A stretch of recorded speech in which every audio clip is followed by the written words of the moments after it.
আমাদের তেজগাঁ থানার আইন শৃঙ্খলা কথা বলতে গেলে দুটো বিষয় মেজরলি চলে আসে, সেটা হচ্ছে চাঁদাবাজি এবং মাদক।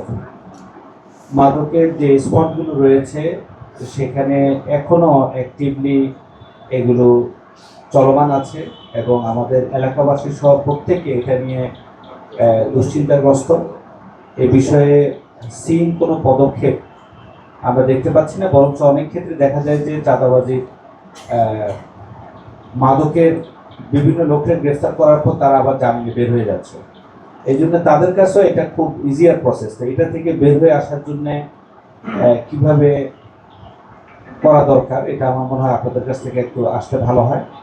আর চাঁদাবাজির বিষয়ে কিন্তু আমাদের কাছে বিভিন্ন অভিযোগ কিন্তু আমরা নিয়মিত পাচ্ছি। বিশেষ করে কয়েকদিন আগে আমাদের খেলাঘর মাঠের সামনে একটা ক্ষুদ্র ব্যবসায়ী, তিনি আগে থেকে ছিলেন, একটা মহিলাকে উঠিয়ে ওইখানকার বিভিন্ন ছেলেরা তারা ওইখানে তাকে উঠিয়ে আরেকজনকে বসানোর একটা অপচেষ্টা চালিয়েছিল এবং এলাকা প্রতিরোধের মুখে তারা এটা করতে পারেনি, কিন্তু প্রতিরোধ যারা করতে গেছে তাদের গায়ে তারা হাত তুলেছে।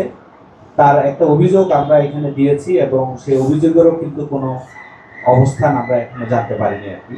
ওসি সাহেব তখন ছিলেন না, পরে আরেকজন এটা রিসিভ করেছিলেন। আমি আজকে যোগাযোগ করেছিলাম, বললো যে আমরা কোনো তৎপরতা পাচ্ছি না। এরপরে আমাদের আরেকটা জায়গায় আমরা দেখেছি ইসলামিয়ার ওই পাশে আমাদের এক ভাই নির্বাচনের সময় তারা আমাদের সাথে কাজ করেছে, তারপরে তাকে হুমকি ধুমকি দেওয়া হয়েছে, তারও একটা অভিযোগ দেওয়া হয়েছিল। এরপরে আরও একটা জায়গা আমরা দেখেছি যে কারণ বাজারগুলোতে আরও কয়েকটা সমস্যা আমাদের কাছে আসছিল, আমরা তাৎক্ষণিক সমাধান পেয়েছি।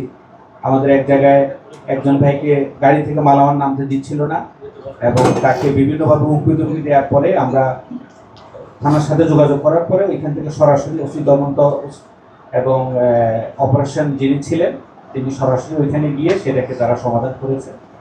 এর বাইরেও কারণ বাজারে এখনো পূর্বের ন্যায় কিন্তু চাঁদাবাজি চলছে। আমরা ব্যবসায়ীদের সাথে বসলে ব্যবসায়ীরা বারবার আমাদেরকে এই বিষয়ে দৃষ্টি আকর্ষণ করছে এবং আমরা মনে করি যে আইন শৃঙ্খলার এই দায়িত্বটুকু আমরা রাজনৈতিক দল হিসাবে, আমরা যেহেতু নির্বাচিত হয়েছি, আমরা সার্বিকভাবে সহযোগিতা করার জন্য প্রস্তুত রয়েছি।